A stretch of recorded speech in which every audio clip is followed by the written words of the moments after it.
Hello, YouTube. Welcome to the channel. It's your favorite baby boomer here. Hey, listen, I'm just gonna cover a couple of these outside the White House Q&As with my favorite girl, Caroline Leavitt.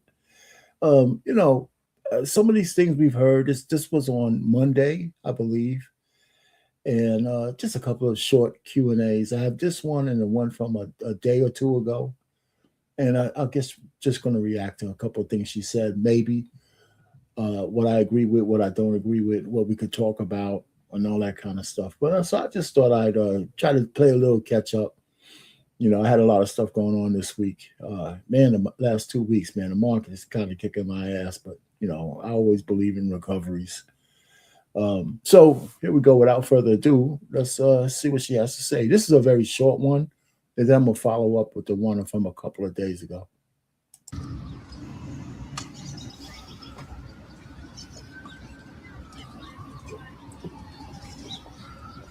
Oh yeah, I'm supposed to say like, share, and subscribe, but hit the like button.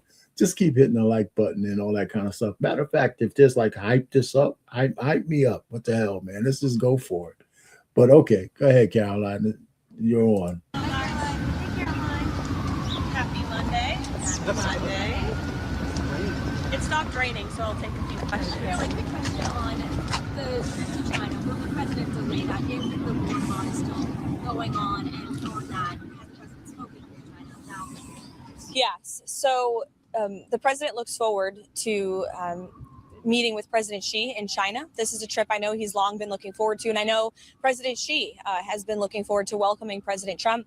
As for the dates, as you heard from the president last night, there's a possibility the trip could be delayed. We'll keep you posted on that, but these are leader-to-leader conversations that are happening, so as soon as we have an update, we'll provide the new dates. Caroline, President Trump says that other countries should now step up to safeguard ships in the strait to put more moves. Why should other countries that weren't consulted about this war, that aren't involved in this war, now put their troops in harm's way in the Strait of Hormuz? Because these other countries are benefiting greatly from the United States military taking out the threat of Iran.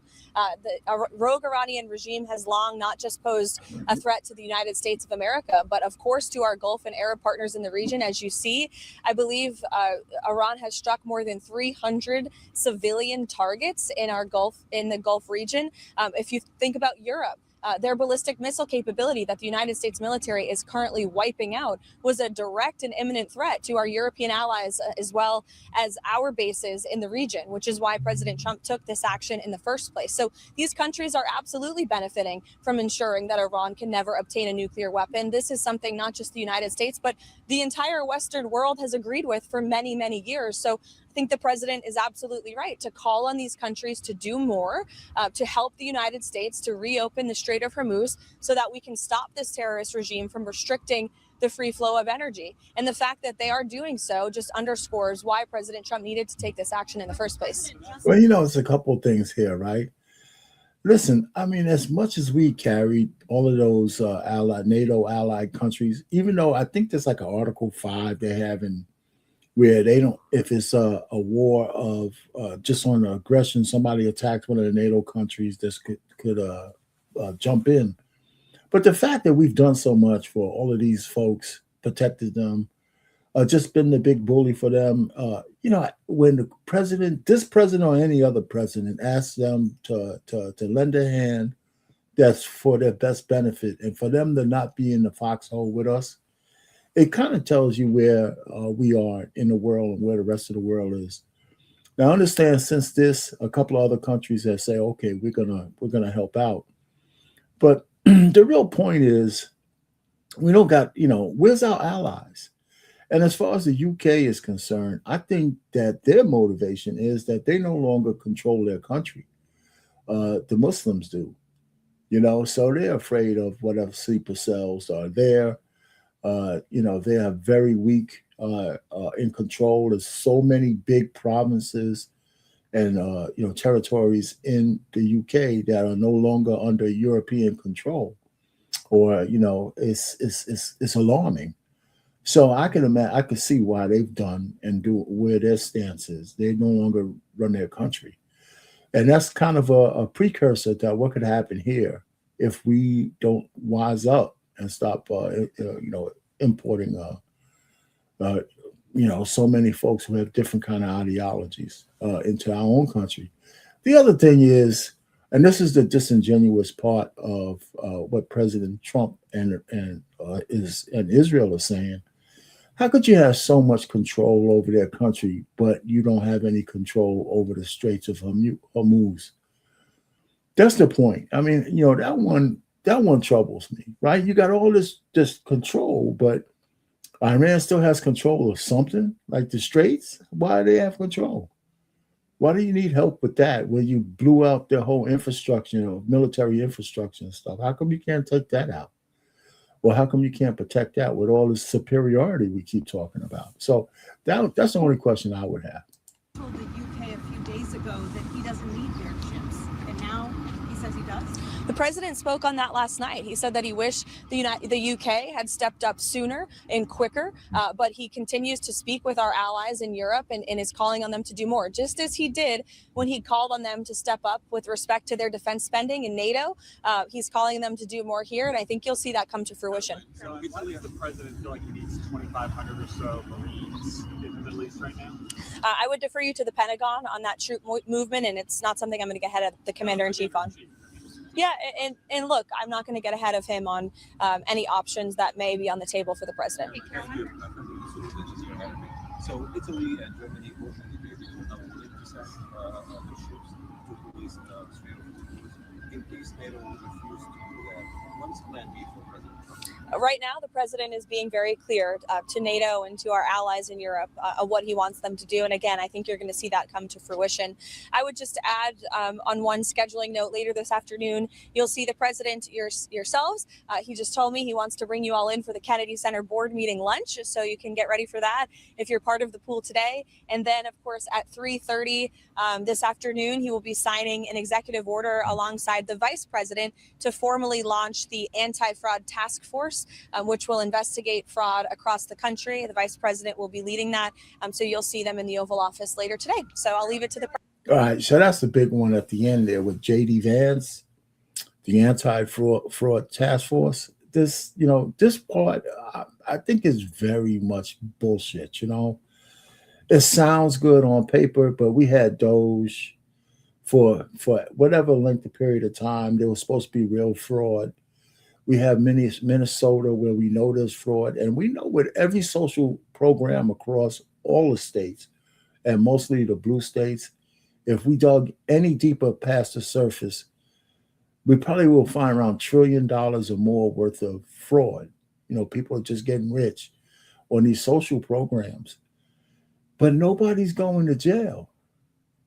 That's my problem. This is all bullshit. Now, J.D. Vance actually wants to prove his worth. We need to see some high-level people in handcuffs, or else it's just all bullshit. It's just here to put us as frogs in a boiling pot of water, and nobody. We never really get our pound of flesh. Never. So, okay, J.D. Vance, you're the czar now. Show us that you're going to be any better than Kamala Harris.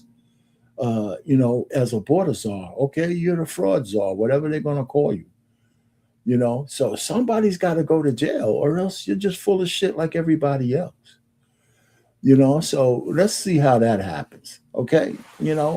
Let's see what happens there. So I just wanted to go ahead and get this first one out, and then we have another one coming up. Is she sexy? It's a pregnant woman, man. I guess she's glowing, whatever. All right. So the next one, let's get to the next one. And this is the most recent one, I believe, unless she did something today. Again, this is a short one as well. And I just wanted to, kind of tie this one together because it's another short one. So here we go. One of the president's guiding principles is fairness, and he's long called out NATO for being what he believes sometimes an unfair alliance for the American taxpayer and our American military. You look at the billions of dollars we spend housing U.S. troops on the soil of our NATO ally countries. That's a benefit to them because it serves as a deterrent from our adversaries around the world. If you look at our unfair trade deals with many of our NATO allies, the president and his trade team have obviously worked to rectify those new trade deals with the UK, with the EU. The president wants all of our alliances to be fair for the American people, for the American taxpayer, and I think he's right to call on them to step up and do more in this time. So on this particular point with this and the unfair trade deals and the tariffs and this one with the straits, you got to give this one to the president. He's absolutely right. You know, I mean, how many times we're going to be carrying the world, and then when we need them, you know, they're nowhere to be found. You know, that's a big issue. You know, when we actually need these guys, whether it's a war that we started or not, you know, every so often your ass has got to show up. You got to show up. I'll ask one other question, leave that to others, which is very simple. Can the president declare this war effort a success if the U.S. does not retrieve Iran's nuclear fuel? Look, that's something the president has refused to comment on. It's an option on the table for him, but I'm not going to comment on it or take it off the table. We've defined the objectives of Operation Epic Fury very clearly, which is, of course, to wipe out Iran's ballistic missile arsenal, which we have been very successful in doing. We've achieved dominance over the skies of Iran, to annihilate their navy, which we have done. According to CENTCOM this morning, I received the updated numbers. More than 120 naval vessels are at the bottom of the sea because of our United States Armed Forces. That's a great thing for the American people. That's a great thing for our allies in the region. And of course, to ensure that, yes, Iran cannot permanently cannot possess a nuclear weapon is something this president has long said for decades. But I'm not going to forecast or remove any future options on the table. Wouldn't they still have the ability to produce a nuclear weapon or no? Look, again, we're in a place right now where we're ensuring that Iran can no longer threaten the United States of America, and the United States military is doing a tremendous job at achieving these objectives. How come nobody asked her, if we have so much superiority, why can't we control the straits? You know, I know we want some folks to help us, but are we? Is Iran still in charge of the Straits of Hormuz or not? You know, if what are they doing? Is it the mines? I know we got mine removers and all that kind of stuff. Their boats are flowing through.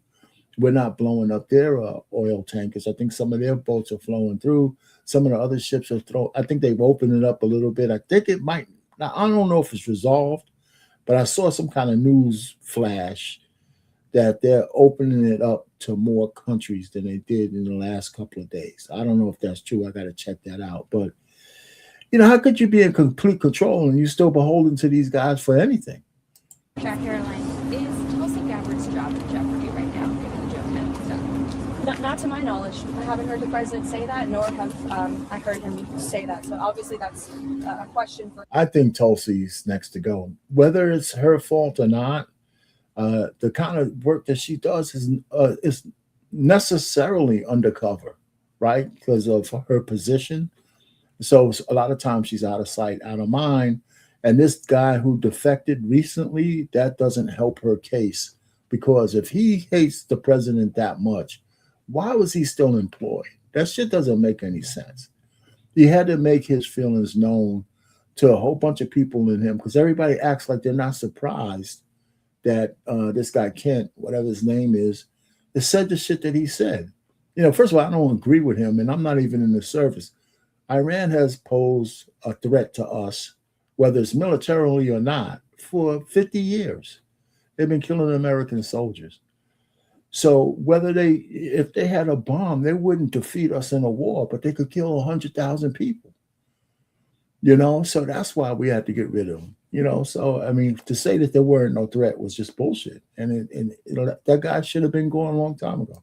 Him, but I haven't heard him to say that at all. And can you give us an update on what you're hearing from the Chinese about when this trip might be rescheduled? We're working with them. They have agreed to postpone the trip. I think they understand the president's rationale for doing so. But again, we're working on those dates. The president has some things here at home in May that he has to attend to. And I'm sure President Xi is a very busy man as well. So we'll get the dates on the books as soon as we can, and we'll keep all of you posted. The president doesn't need to go to China until this excursion or incursion or war with Iran is effectively at a halt. Stay your ass here in America until this one is done. I know you could do walk and chew gum at the same time, but I think you need to stay put, stay local, and China ain't going nowhere. Given that the allies seem to have rebuffed the president's request for help. Actually, Brett, put it online. Put it online. What is the plan to re-engage troops? The president is going to continue to talk to our allies, both in Europe and also in the Gulf and Arab region. The United States military has a lot of capabilities, as you have seen play out over the last 18 days. They still do have tricks up their sleeve. I won't broadcast them for the media, but rest assured, there is a plan. They're working on it. We have seen some progress with respect to that, but of course, the president, again, continues to call on our allies to step up and do more. Nancy. Caroline, I've got questions on Joe Kent. The White House was warned last year when the president nominated Kent that he had a history of embracing conspiracy theories, that he had some ties to white nationalists. Given that, why did the president nominate him to the position in the first place? The president spoke on this a little bit yesterday in the Oval Office. He said he always thought Joe Kent was a good guy. Obviously, has a commendable military record and experience. However, he was not someone who was involved in the presidential daily brief, part of the president's intelligence briefings over the last several months. Have not seen him here at the White House for quite some time, and the president feels it's deeply disappointing that after the president gave him an opportunity in this administration to serve the American people, that he would resign with a letter filled with falsehoods, accusing the president of the United States by being controlled by a foreign country. That's both insulting and laughable all at the same time. The president is the leader of the most powerful country and military in the world. Nobody tells him what to do. Well, listen, we're mincing words here. First of all, that guy Joe Kent, you can't expect anybody, Trump or otherwise, to be perfect, right? You're going to pick some guys who are going to defect, right? In his first administration, he had a whole bunch of guys defect on him. This one a little less so, but I think Tulsi is this guy Kent. I believe he worked for Tulsi, probably directly, and the way he felt about the president and what was going on probably wasn't a real big secret, or else why did they keep him out of some of those main meetings? They had to know. So I think they should have just kicked him out before. Now it's another thorn in the side for the president. And as far as not another country, but Israel being in control of America, let's face it, man, they have more sway with what we do in America than they should. It's as simple as that. And anybody who denies that is full of shit. It's just full of shit. I mean, they come close to even having laws passed in the United States that you can't even mention Israel in negative light without getting into trouble, some kind of legal trouble. They come real close to that, and they're probably still working on it. So APEC has all our politicians, that save a few in their pocket, NAACP, if you want to look at the black guys, and everybody else, they're everywhere. And the Ellison purchase, of the news media is another thorn in the thing, so let's just stop the bullshit. We're kind of co-opted a little bit, and every so often I think we need to put our foot down and let Israel know that they need us more than we need them.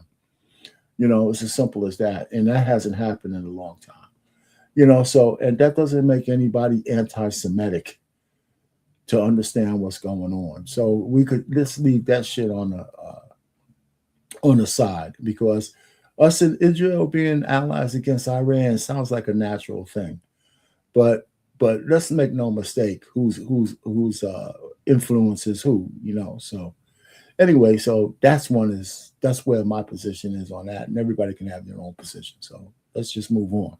He makes decisions based on what's in the best interest of this country. Sorry, the president said yesterday that he always thought Kent was weak on security. Why would he name someone to run the counterterrorism center who he thought was weak on security? Again, I just told you, the president gave Joe Kent a chance. He thought he was a good guy with good military experience, and unfortunately, he proved he was not up for the job.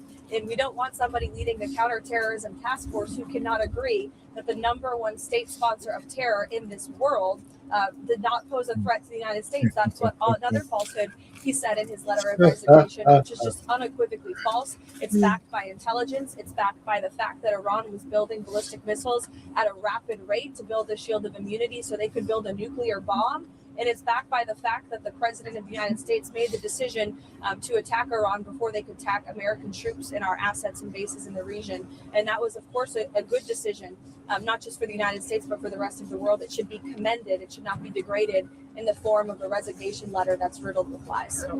Right. So she went through that whole diatribe where she could have just said it in 4 words.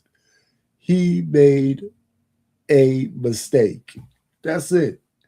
By hiring this guy, he made a mistake. And then you could add all of this shit after that. But it was a mistake. And unfortunately, we can't talk to each other like that when there's politics involved. And even after all that shit she said, it could be absolutely true, right? You gave the guy a chance, but the guy ignored all the stuff that was in front of him. And in the end, the president made a mistake by putting that guy's name forward. It's as simple as that. So we got to accept these kind of things as truism. And the president is supposed to be a human being. He's not going to be infallible. We know he got character issues. He got all this kind of shit. But is what he's doing, out of bounds for the United States? So far, no. I mean, people don't have to agree with everything. But, I mean, he's made a lot of good moves for our country. And he's going to put us in a better position even when he's out of office, provided that the Republicans don't lose everything by being stupid, and that's it. Anyway, thanks for stopping by. I just wanted to go ahead and get that off my chest and say, hey, listen, I'm still following, these briefings. So with that, I'll say good later on, it's your favorite baby boomer, R. Payne. Over and out.